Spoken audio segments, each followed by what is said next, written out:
Bendiciones para todos. Soy el arzobispo Andrés Tirado Pérez, fundador de la Congregación Sacerdotal Internacional Católicos Independiente. Nos representamos a la Iglesia Católica Apostólica y Romana. Bienvenidos una vez más a Una Palabra Tuya Bastará para Sanarme, reflexiones diarias del Evangelio. Leamos el Evangelio. En aquel tiempo Jesús se marchó y se dirigió a la comunidad de Tiro y Sidón. En esto una mujer cananea que vivía con aquellos lugares vino a su encuentro gritando: Señor, Hijo de David, ten compasión de mí. Mi hija está poseída por un demonio que la atormenta terriblemente. Como Jesús no le contestaba ni una palabra, los discípulos se acercaron a él y le rogaron: Atiéndela, porque no hace más que gritar detrás de nosotros. Jesús entonces dijo: Dios me ha enviado solamente a las ovejas perdidas del pueblo de Israel. Pero la mujer, poniéndose de rodillas delante de Jesús, le suplicó: Señor, ayúdame. Él le contestó: No está bien quitarle el pan a los hijos para echárselo a los perritos. Ella dijo: Es cierto, Señor, pero también los cachorros comen de las migajas que caen de la mesa de sus amos. Entonces Jesús le respondió: Grande es tu fe, mujer, que se haga lo que deseas. Y su hija quedó curada en aquel mismo instante. Palabra del Señor, gloria a ti, Señor Jesús. Que por medio de este Evangelio sean perdonados nuestros pecados, así sea. Iniciamos la reflexión de este Evangelio, que es complicado esta perícopa, este trozo del Evangelio, para nosotros los occidentales ver que Jesús a veces tiene su personalidad y tiene como líder, tiene una fuerza y es muy contundente, muy radical, y a veces malinterpretamos este texto pensando de que Jesús se porta de forma odiosa, o Jesús no quiere ayudar a esta mujer, o Jesús está discriminando a esta mujer. Y los que algunos han estudiado un poco sobre el pueblo judío y que han escuchado estas reflexiones diarias del Evangelio, o en algún en vivo, en algún segmento donde hablamos sobre la cosmovisión del pueblo judío, se van a dar cuenta que el pueblo judío tenía una conexión muy íntima, muy profunda con Yahvé, con Dios, y también eso le daba un privilegio de ser los únicos, los exclusivos, en lo cual se deformó ese pensamiento llegando, sobre todo en los tiempos de Jesús y posterior, a que los fariseos y saduceos, los rabinos, los maestros, los escribas, se creyeran más que los otros pueblos o que las otras personas.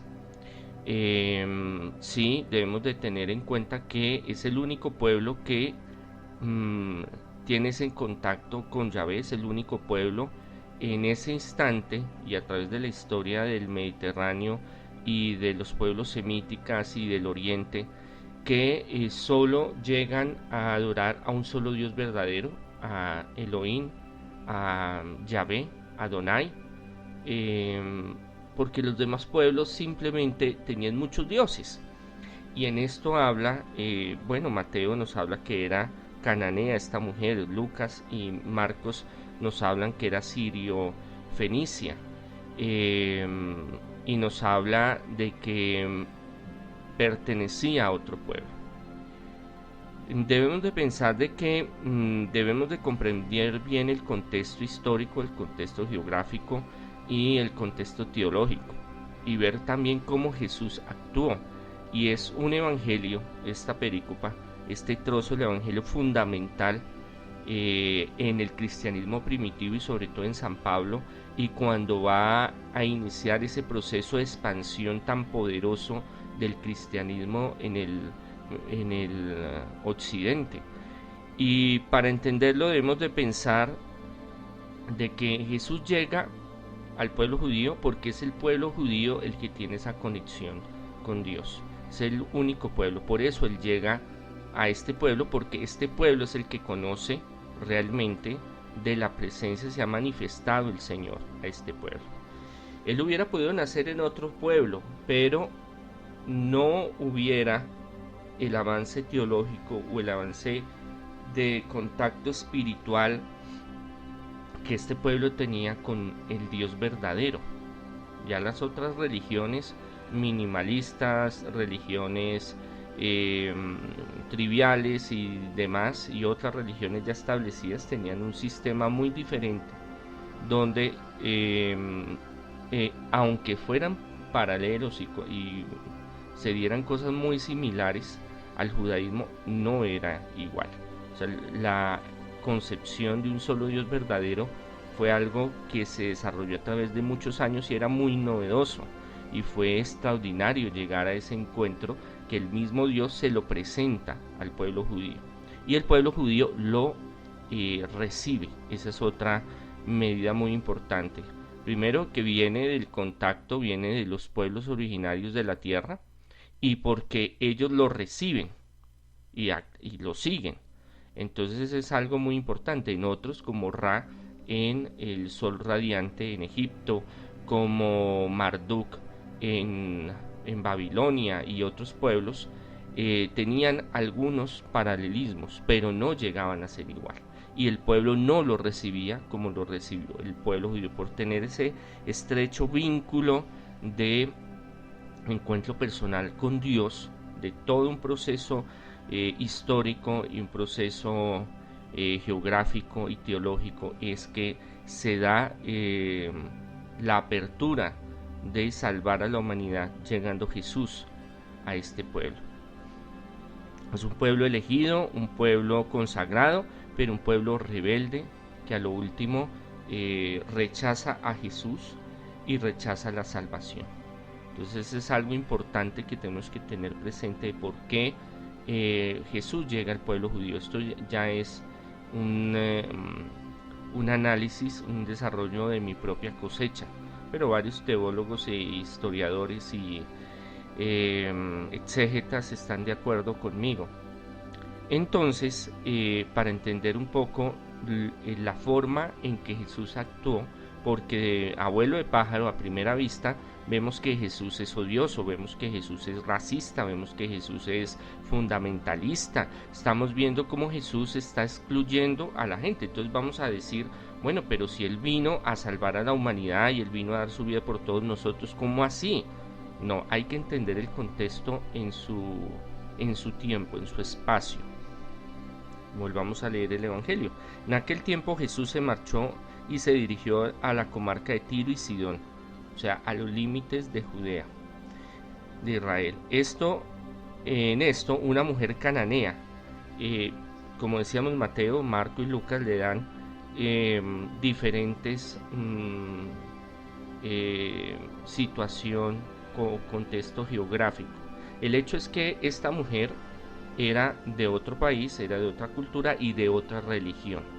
Por eso el pueblo judío fue muy celoso con su religión, porque su religión le permitía seguir en esa línea interrumpida de contacto con Dios. En cambio, los cananeos, fenicios, pueblos del mar, filisteos y otros pueblos tenían diversidad de dioses. El único pueblo en el oriente que tenía esa conciencia de un solo Dios verdadero era el pueblo judío. Por eso es que los evangelistas, los que escriben este texto, hacen énfasis en que esta mujer era foránea, era el extranjero. Vivía por aquellos lugares, vino a su encuentro gritando: Señor, Hijo de David, ten compasión de mí. Ese Señor, Hijo de David, es una frase muy local, muy personal, muy íntima del pueblo judío. Solo el pueblo judío creía que el Mesías era hijo de David, del linaje de David. Por eso Mateo inicia haciendo la lista cronológica, histórica, de todos los antecesores de Jesús, para hacer un árbol genealógico, una línea indivisible del linaje de David, a través de José y a través de María.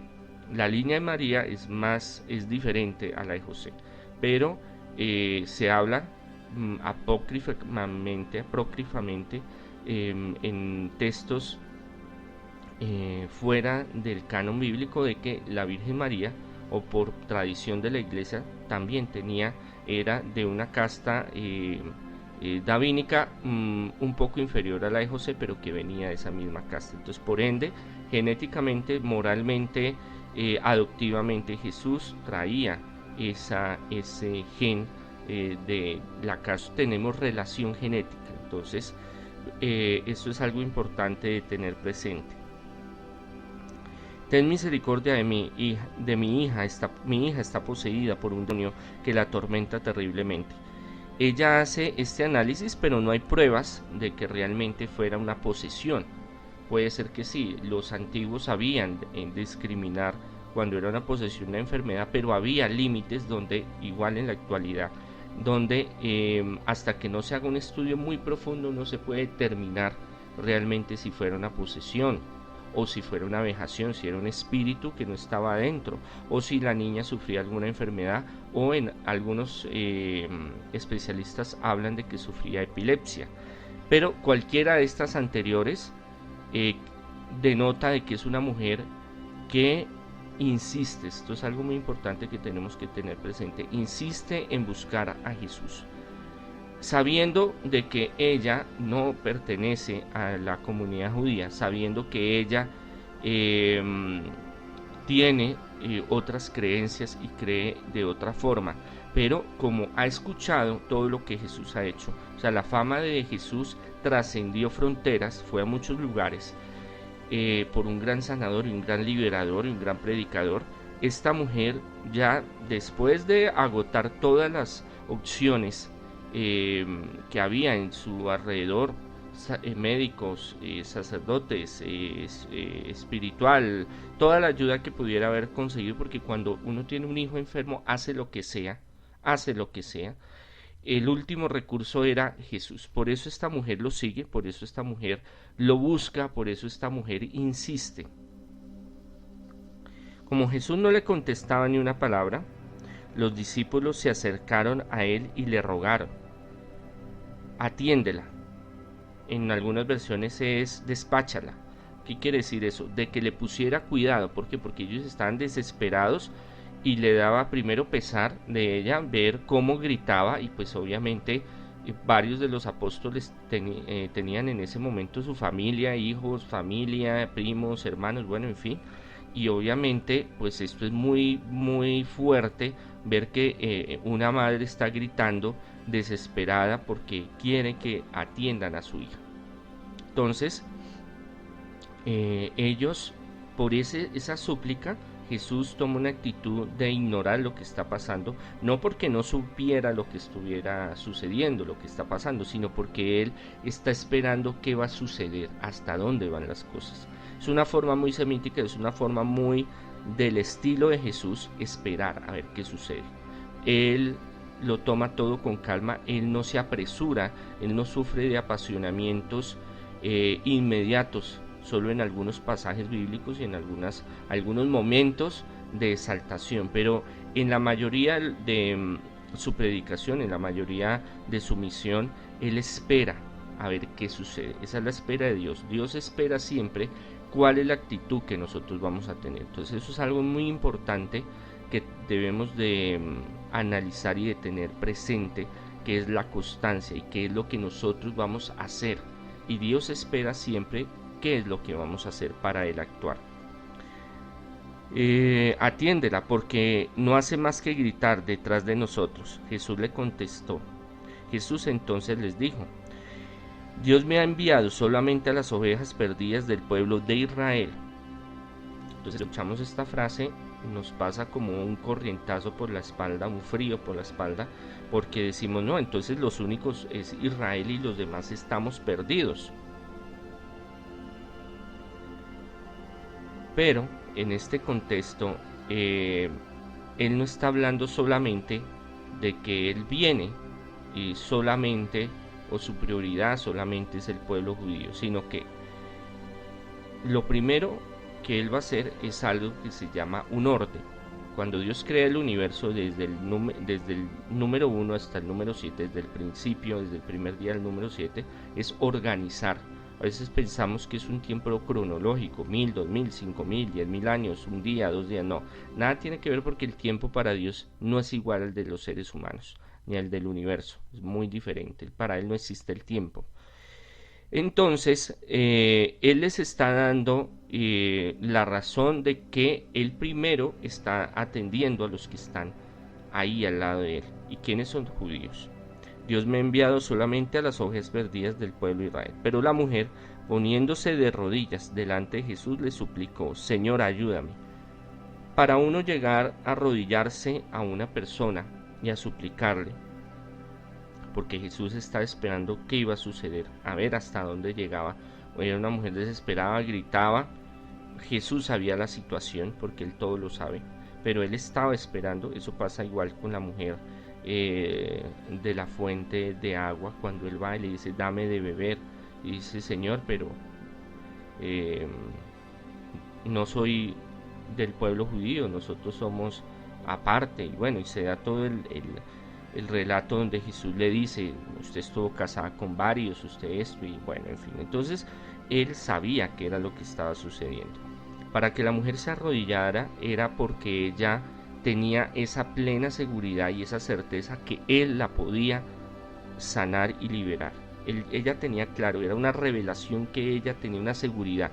Si no, otra persona dice: este hijo de madre no me quiere atender, este no sé qué, yo me voy, ay no, este es muy creído, es que este señor está, es para los demás.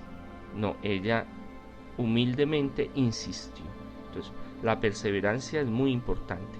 Segundo, el buscar a Jesús y buscar a Jesús, porque a veces nosotros iniciamos a buscar a Jesús, pero vemos dificultades, vemos como que las cosas no se nos da inmediatamente, no escuchamos una respuesta de Dios inmediatamente. Entonces, ¿qué hacemos?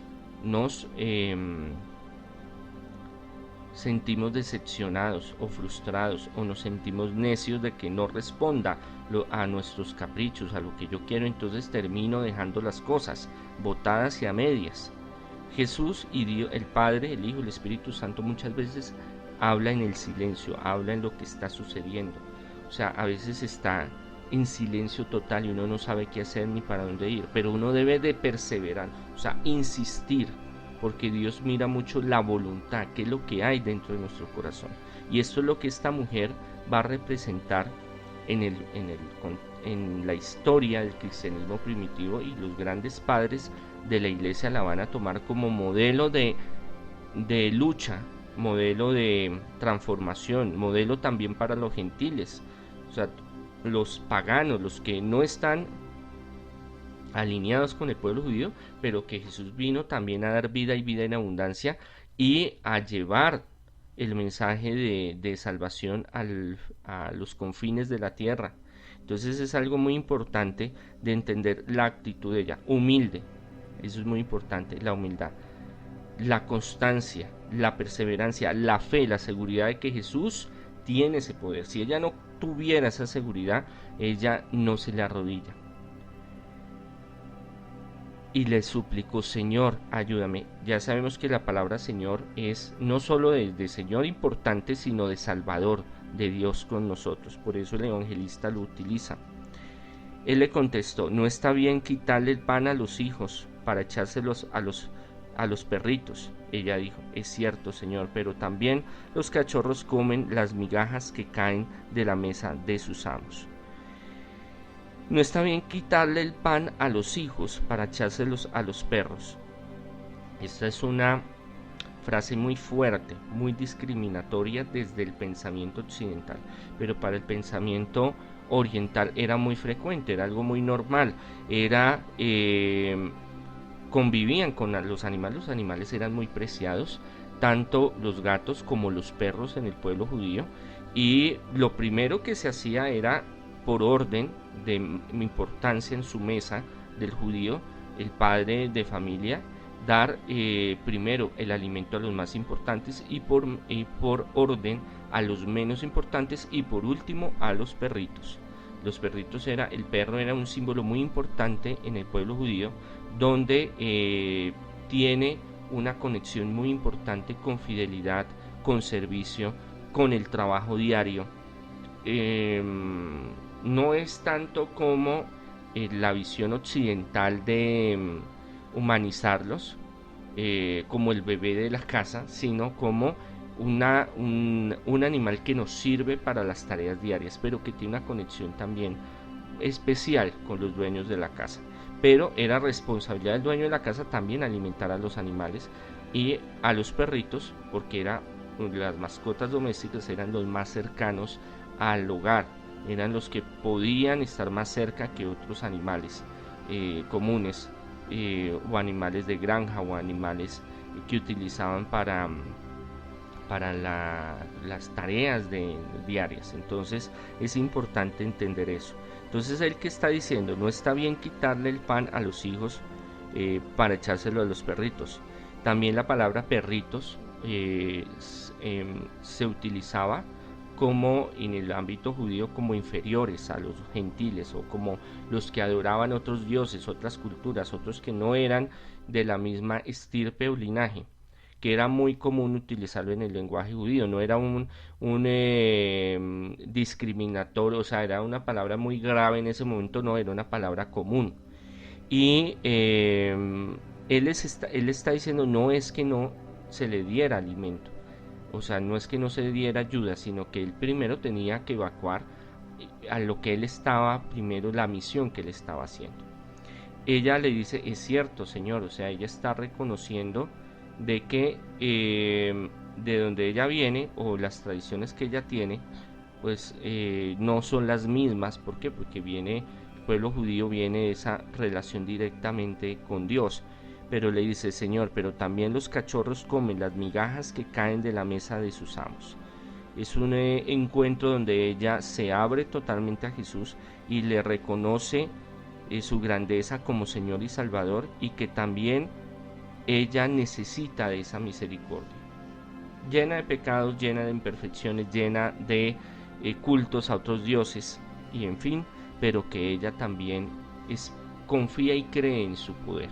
Esto es algo muy revolucionario y es algo muy importante.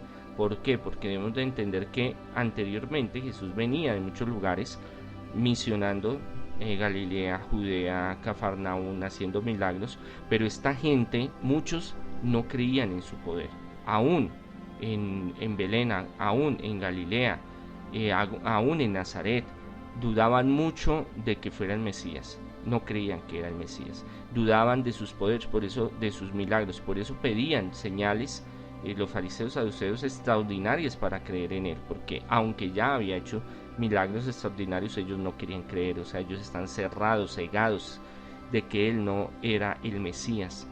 Y cómo se abre la apertura a otros pueblos, a otras civilizaciones, a otras personas que realmente tienen su corazón dispuesto a aceptar su humanidad y aceptar que cometemos errores y aceptar que hemos sido infieles a Dios. A veces ese mandamiento, amar a Dios sobre todas las cosas, adorar a Dios sobre todas las cosas, no la cumplimos, porque aunque en este tiempo ya no adoramos otros dioses, otras religiones, pero nuestro centro de atención muchas veces es el poder, la economía, lo sentimental, muchas cosas del mundo que son importantes. Jesús no está en contra de ellas, pero que a veces le damos más importancia a otras cosas que al mismo Dios. Y es ahí donde ella, reconociendo el poder de Jesús, pide de que así sea algo pequeño, pero que mire ese poder para transmitirlo a su hija, para que ella reciba la sanación. Es algo donde se abre totalmente de fe, de constancia, de seguridad que Él es el Mesías, es el Señor. Jesús espera hasta ese límite porque Él sabe qué va a suceder. O sea, Él utiliza lo que está sucediendo como enseñanza a los apóstoles y enseñanza a todos los que están ahí. Entonces Él ya sabía qué iba a suceder. Por eso ese diálogo,